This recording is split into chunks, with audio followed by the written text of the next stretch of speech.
Everything has layers. Break it down. See how it works. People love giving grand names to things they don't yet understand. Akashic Records, Cosmic Energy Fields, the Universal Library. The words sound big, luminous, almost radioactive with meaning. They promise access to a secret archive just behind the visible world.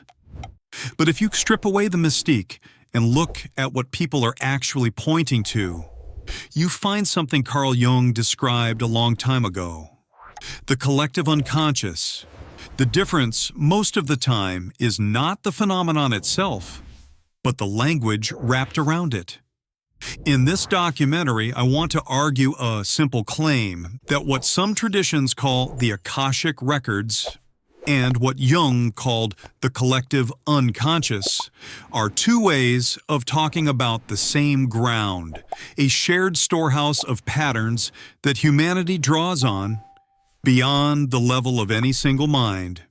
The debate, if we're honest, is less about what it is and more about how we name it and how we try to verify it. Let's start with the words. Akashic records come from Indian philosophical vocabularies built around the notion of akasha, often translated as ether or a subtle field. In the late 19th century, Western theosophy picked up that term and rewrote it. In their retelling, the Akashic realm became a kind of cosmic ledger, a universal record of every event, thought, and feeling that has ever occurred. An invisible cloud long before cloud computing that gifted spiritual adepts could log into through meditation or altered states. It's a vivid idea, it's cinematic. It's also empirically untestable. The evidence for it rests mostly on mystical testimony. People saying they visited, they saw, they downloaded. Jung's collective unconscious, by contrast, didn't come out of seances or esoteric lodges. It emerged from clinical work, from listening to dreams, and from comparing myths and symbols across cultures. Jung noticed that his patients, who had never read certain myths or religious texts, would still dream in images that matched them. He began to suspect that beyond our personal memories, there is a shared psychic layer, a pattern library populated by what he called archetypes. These archetypes are not characters in the sky. They're recurring image structures: the mother, the wise old man, the trickster, the hero, and many more.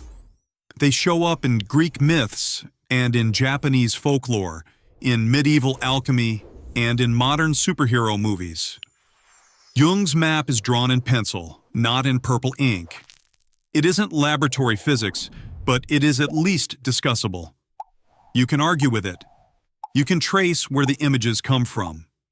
You can test it against texts, symbols, and cross-cultural motifs. So what's the bottom line? Akashic and Jungian frameworks differ mainly in vocabulary and in verification standards. One leans on mystical insight and spiritual authority. The other leans on comparative interpretation and clinical observation. But both are trying to chart the same continent, a domain of shared human patterns that feels larger than the individual. In the next part, we'll ask a harder question. If we drop the mystical language, is there any real-world evidence for this shared storehouse at all?